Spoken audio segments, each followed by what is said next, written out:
नमस्कार दोस्तों, मैं हूं मनविंदर और मेरे चैनल एमबी स्पीक्स पे आप सभी लोगों का बहुत स्वागत है। प्रधानमंत्री नरेंद्र मोदी जब भी किसी भी ओकेज़न पर कोई भाषण देते हैं, तो वो एक इवेंट की शक्ल अख्तियार कर लेता है। अब सेशन के पहले दिन भी ऐसा ही हुआ, जिस दिन वो पुरानी संसद को विदा करने वाले थे। उन्होंने पत्रकारों को याद किया, जो अरसे से संसद की रिपोर्टिंग कर रहे थे। ऐसे पत्रकार जिन्होंने अब तक संसद को कवर किया। उन्होंने कहा कि शायद से आप उनके नाम भी नहीं जानते होंगे, कोई उन्हें भूल नहीं सकता। अब ये उनका कहना ऐसे समय पे सामने आता है जब कांग्रेस ने 4 दिन पहले ही एक ट्वीट किया था और एक लिस्ट जारी की थी, ये कहते हुए कि वो इन 14 एंकर्स को के प्रोग्राम में नहीं जाएँगे, यानी कि उन्होंने इनका बायकॉट किया था। मैं आपको इनका ट्वीट भी दिखाती हूँ।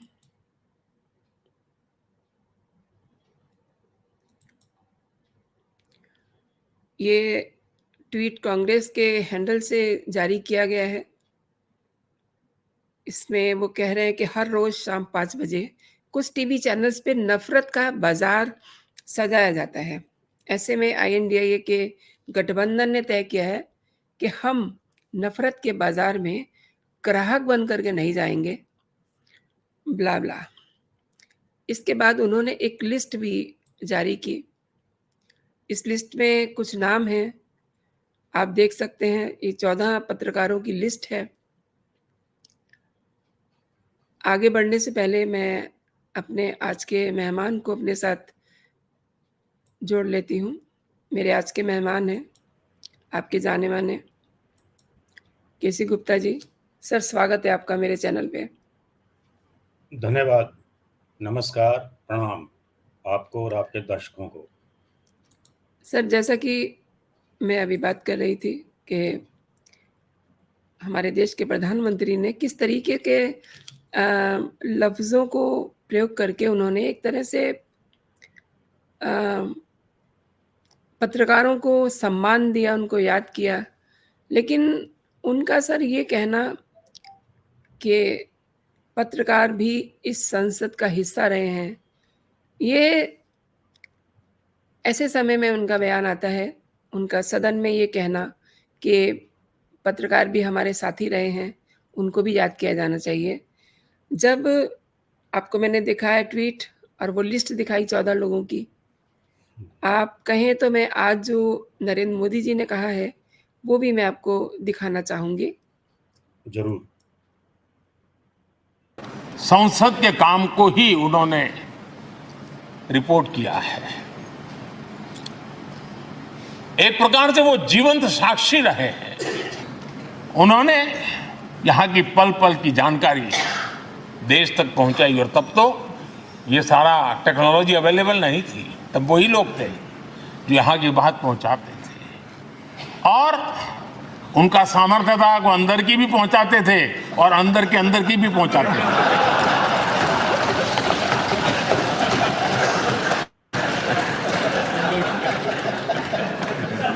और मैंने देखा कि ऐसे पत्रकारिता जिन्होंने संसद को कवर किया, शायद उनके नाम जाने नहीं जाते होंगे, लेकिन उनके काम को कोई भूल नहीं सकता है। और खबरों को लिए नहीं, भारत की इस विकास यात्रा को संसद भवन से समझने के लिए उन्होंने अपनी शक्ति खपा दी थी। आज भी पुराने जो पत्रकार मित्र मिल जाते हैं और जिन्होंने कभी संसद को कवर किया हो, तो ऐसी अननोन चीजें बताते हैं जो उन्होंने अपनी आंखों से देखी होती है, कान से सुनी होती है, जो अचरज करने वाली होती है। यानी एक प्रकार से जैसी ताकत यहाँ की दीवारों की रही है, वैसा ही दर्पण उनकी कलम में रहा है, और उस कलम ने देश के अंदर संसद के प्रति, संसद सदस्यों के प्रति एक अहोभाव का भाव जगाया है। मैं आज कई पत्रकार बंधु होंगे जो रहे नहीं होंगे, लेकिन मेरे लिए जैसा ये सदन छोड़ना भावुक पल है, मैं पक्का मानता हूं इन पत्रकार बंधुओं के लिए भी ये सदन छोड़ना उतना ही भावुक पल होगा, क्योंकि इनका लगाव हमसे भी ज्यादा रहे हैं। कुछ तो पत्रकार ऐसे होंगे जो हम लोगों की टर्म से भी समय है उन्होंने काम किया होगा।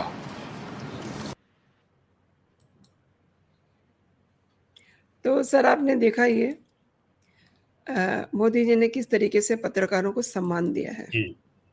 लेकिन अब जो इंडिया अलायंस है, इंडिया अलायंस को मैं इसलिए कह रही हूँ क्योंकि इंडिया अलायंस की तरफ से कांग्रेस ने अपने हैंडल को यूज किया और उन्होंने ये ट्वीट किया।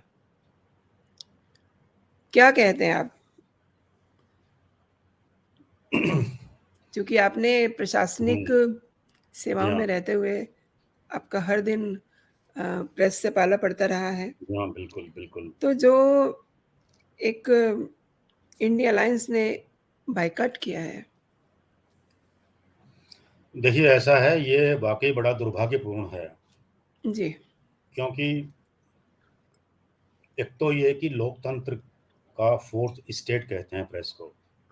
जी, जो 3 जो स्तंभ हैं, न्यायपालिका, कार्यपालिका और विधायिका, उसके अलावा चौथा स्तंभ जो है वो पत्रकारिता ही है, प्रेस है, और आज के ज़माने में प्रेस के साथ आपका टीवी भी मिल गया है।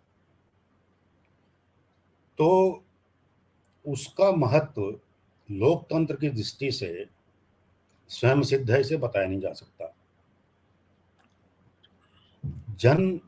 साधारण के लिए ये जो सत्ता की गलियारों में क्या घटता है, विभिन्न अधिकारियों के यहाँ क्या हो रहा है, सरकार में क्या हो रहा है, न्यायपालिका में उनकी जानकारी लेने का उनके पास जरिया नहीं होता है, और ये दायित्व प्रेस का है।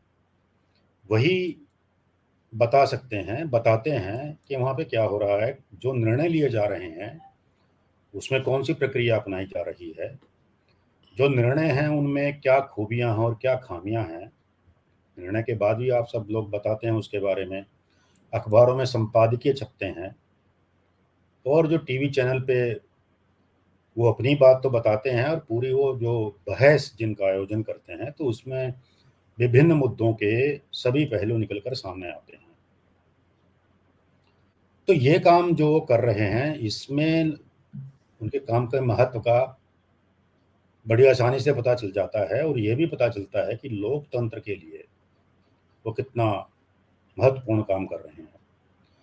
जब हमें कुछ पता ही नहीं होगा, जब हम कुछ जानेंगे ही नहीं कि देश का शासन किस प्रकार चल रहा है, तो हम अब राय नहीं बना पाएंगे, और हमारी राय नहीं होगी तो फिर लोकतंत्र में एक नागरिक के तौर पर, जिम्मेदार नागरिक के तौर पर हमारी सहभागिता नहीं हो सकेगी। और जब आम जनता की सहभागिता नहीं होगी चुनावों को छोड़कर, तो फिर लोकतंत्र तो मुर्दा हो जाएगा। कांग्रेस के साथ समस्या ये है कि जो इनको पसंद नहीं आता उसको बैन कर दो, जी, ऐसा उनका मानना है। जी, जी। ये केवल आज की बात नहीं है। इमरजेंसी का दौर सबको मालूम है, जब सभी अखबारों को या तो बंद कर दिया गया था, या फिर जो खबरें वो देते थे उनको पहले सेंसर किया जाता था। जी, आपको भी याद होगा कि उस दौर में लाला जगत नारायण जो होते थे पंजाब केसरी के, जी, उन्होंने इनके सामने खड़े होकर ट्रैक्टर चलाकर, क्योंकि बिजलियां काट दी जाती थी, ट्रैक्टर चलाकर उन्होंने अपना अखबार छापा है।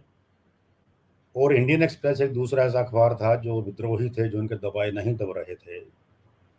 ऐसे भी उदाहरण सामने आए हैं जब अखबारों ने अपने संपादकीय का जो स्पेस था उसे खाली ही छोड़ दिया जी, कि आप हमें अपनी बात कहने नहीं दे रहे हैं। तो इससे बड़ा संदेश और क्या हो सकता है। जी, जी, तो पत्रकारों की अहम भूमिका हर दौर में देखने को मिली है। जी, ये जो 14 नाम आपने बताए हैं आज, जो टीवी एंकर्स के, जी, उनके फोटो भी आपने दिखाए हैं, तो ताज्जुब ये होता है कि अगर इन 14 को छोड़ देंगे तो फिर बचेगा ही क्या।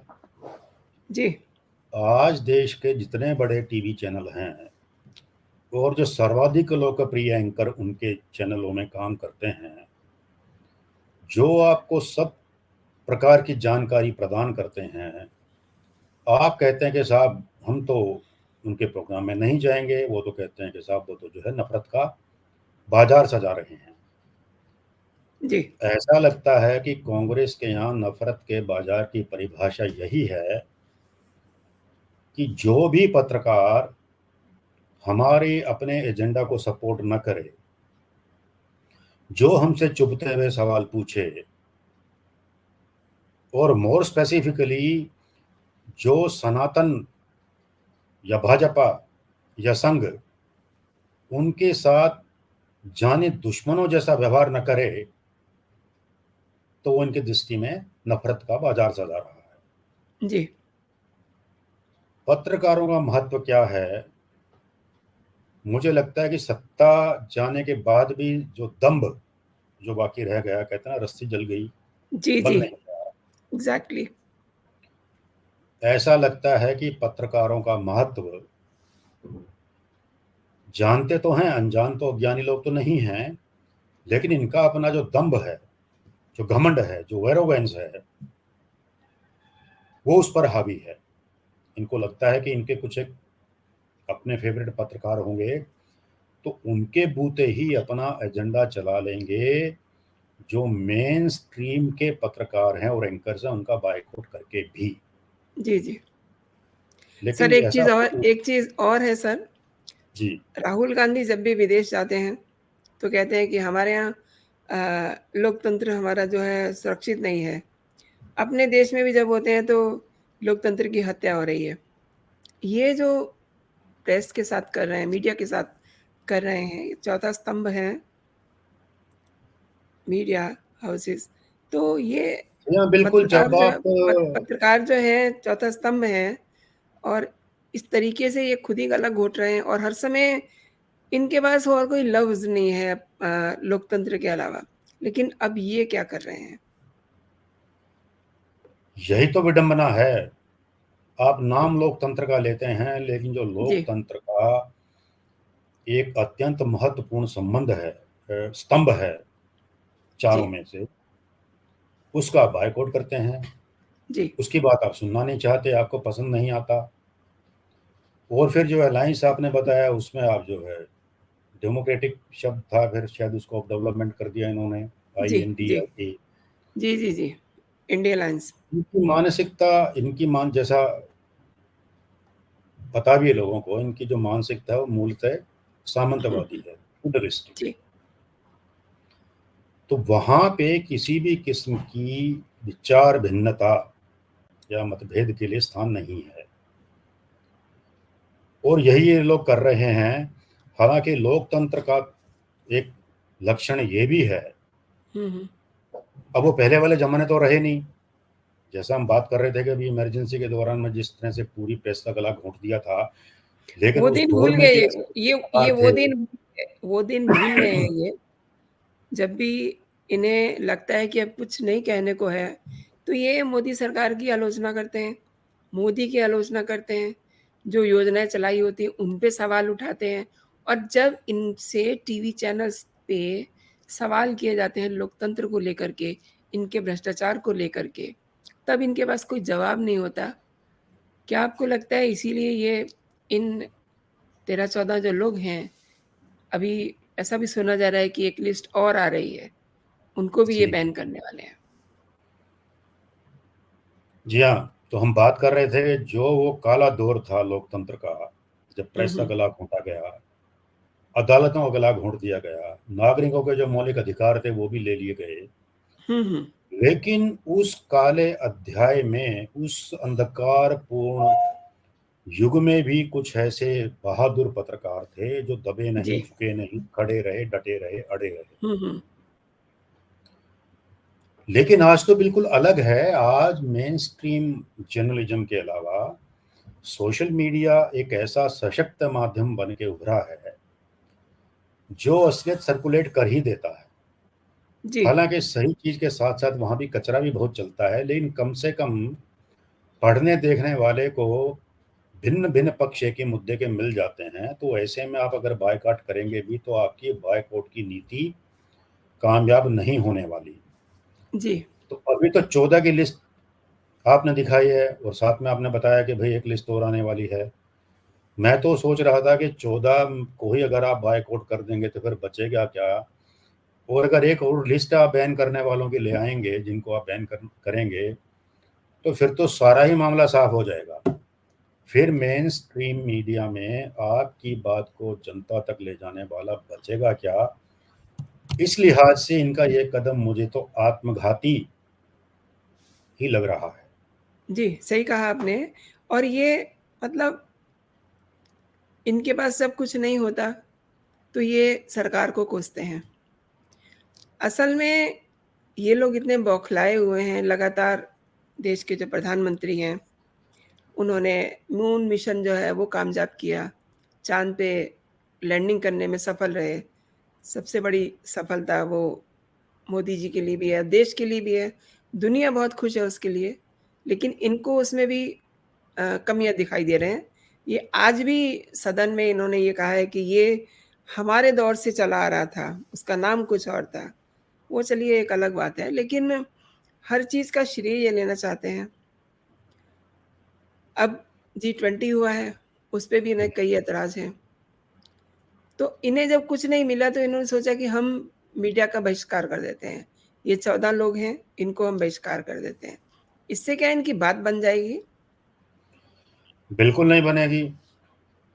देखिए, जब आपके पास कोई अल्टरनेटिव नैरेटिव नहीं है, जी, अब मोदी जी का तो विज़न इतना बड़ा है कि वो एक के बाद दूसरा, फिर तीसरा, फिर चौथा और इतनी सारी चीज़ों लेके आते हैं, जी। आइडिया भी देते हैं और फिर उसे हुँ, हुँ। इम्प्लीमेंट भी करते हैं।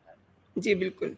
अभी आपने शुरू में जैसे कहा कि उन्होंने पत्रकारों का धन्यवाद किया, हुँ, हुँ। केवल पत्रकारों का ही नहीं, और ये उनकी उदारता देखिए, जी। आमतौर पर उन्हें आप कांग्रेस का विरोध तो ठीक है भई, राजनीति में तो विरोध तो है ही है, हुँ, हुँ। उसमें भी उनको नेहरू का विरोधी माना जाता है। लेकिन उन्हीं मोदी जी ने आज नेहरू को याद किया है जी, और उनकी प्रशंसा की है और कहा राइट। है कि यही वो सदन है जहाँ पे 14 अगस्त 1947 की रात को नेहरू जी का जो बड़ा प्रसिद्ध भाषण है, पूरी दुनिया में मशहूर हुआ, जी, मिडनाइट स्ट्रोक वाला, हाँ। जी, जी, उन्होंने ज़िक्र किया वो था। इन्होंने दिया। और कांग्रेस के जो दूसरे नेता थे, उनको भी उन्होंने श्रेय दिया। हुँ, हुँ। उसके अलावा आडवाणी और जो चंद्रशेखर और दूसरे बड़े लोहिया जैसे जो बड़े-बड़े पार्लियामेंटेरियन हो गए हैं, उन सबको भी उन्होंने हुँ, याद किया, उनको गौरवगान किया। जो महत्वपूर्ण घटनाएँ हुई थी, उनको भी उन्होंने याद किया। हुँ, यानी हुँ। 75 वर्षों की ये यात्रा संसद की रही है, जिसमें कुछ एक्सपीरियंसेस थे, कुछ मेमोरीज़ थी, कुछ अचीवमेंट्स थी और कुछ जी, लर्निंग थी। तो सब जी। चीज़ों की यात्रा थी, इसमें उन्होंने किया। हुँ, हुँ। और उनका जो है, उनकी जितनी हम्बल बैकग्राउंड है, जी, उसकी वजह से है या उनका अपना विज़न बड़ा है कि मनुष्य के तौर पे उनकी मानवता का जो स्तर है वो ऊँचा है। यहाँ तक कि जो माली संसद भवन के परिसर में जी। घास लगाते हैं, फूल देखिए उगाते कितनी हैं प्यारी बात है, मतलब उन्होंने किसी को और वो जो हर वेटर जो चाय लेकर के आते हैं, बिल्कुल, उन तक को उन्होंने धन्यवाद किया है। जी, तो ये तो होता है एक ग्रेटफुल आदमी का लक्षण। और ऑब्वियसली। दूसरी ओर ये लोग हैं जो जी। समाज का बड़ा प्रबुद्ध वर्ग है, हुँ, जो पत्रकार है और जो लेखक है, आप उनके लिए के विरुद्ध आप इसलिए हो गए हैं, उनके पीछे लठ लेके पड़ गए हैं कि वो आपको एजेंडा में आपके सहयोगी नहीं बन रहे हैं और वो आपकी विचारधारा, तो क्या कहिए कुविचारधारा जो है उसको आगे बढ़ाने में आपका साथ नहीं दे रहे हैं, जी, जो इस देश की बहुत बड़ी बहुसंख्या के मानस में बैठी हुई सांस्कृतिक धारा जो बही जा रही है सदियों से, वो जब उसके पक्ष में आपको खड़े दिखाई देते हैं तो आप उनके कट्टर दुश्मन बन जाते हैं। और जहाँ तक पत्रकारों की बात है, आप स्वयं पत्रकार हैं। एक उदाहरण तो हमने दिया कि इमरजेंसी में कैसे उन लोगों ने मुकाबला किया। मुझे उससे पहले की एक बात याद आती है। जी, विभाजन से पहले के दौर में दुर्गादास नाम के एक पत्रकार हुए हैं जो लेजेंड थे अपने वक्त में। जी। यानी उनकी क्रेडिबिलिटी ये थी कि उस समय जितने भी बड़े-बड़े एक्टर थे, लॉर्ड माउंटबेटन हो, गांधी, जिन्ना, नेहरू, पटेल, वो उन सबके विश्वास पात्र थे। ये लोग जो चर्चा करते थे, मीटिंग करते थे, उससे पहले और बाद में अक्सर उन हुँ, महत्वपूर्ण राष्ट्रीय मुद्दों पर इनकी अनौपचारिक चर्चा दुर्गादास जी से हुआ करती थी, जो अपनी समझ के अनुसार उन्हें परामर्श भी देते थे। और हुँ, इतना हुँ। ही नहीं, ये चूँकि बड़े नेताओं के अहम भी बड़े होते हैं, हुँ, हुँ। तो जो चीज़ें वो डायरेक्टली कम्युनिकेट नहीं कर पाते थे, हुँ। वो अक्सर दुर्गादास जी के महत्व से कम्युनिकेट किए जाते थे। तो वो लेजेंड। और फिर आज़ादी के बाद भी जो बहुत बड़े नाम भी हुए हैं, मतलब वैसे तो इतने सारे हैं, जैसा मोदी जी ने कहा कि जिनके नाम ज़्यादा नहीं जाने जाते हैं, लेकिन उनके काम जी, को नहीं भुलाया जा सकता। जी। फिर भी 1-2 नाम हम लेने की छूट ले सकते हैं। हुँ, अभी हुँ। इंडियन एक्सप्रेस के जो थे गोयनका साहब, रामनाथ गोयनका जी, उनके सहयोगी गुरुमूर्ति, तो कितने प्रकार के दबाव और प्रलोभन दोनों उनके ऊपर नहीं आए, लेकिन वो खड़े रहे अडिग। जो एक पत्रकारिता का धर्म है, उन्होंने निभाया। और मैं व्यक्तिगत तौर पर भी कह सकता हूँ कि जितना कुछ हमने सीखा, किशोरावस्था से अपनी पाठ्य पुस्तकों के अलावा जो हमने सीखा, जाना देश के बारे में, समाज के बारे में, राष्ट्र के बारे में, इनके जितने महत्वपूर्ण मुद्दों के बारे में, साहित्य के बारे में, वो हमारी जानकारी का स्रोत अखबार और पत्रिकाएं ही होते थे।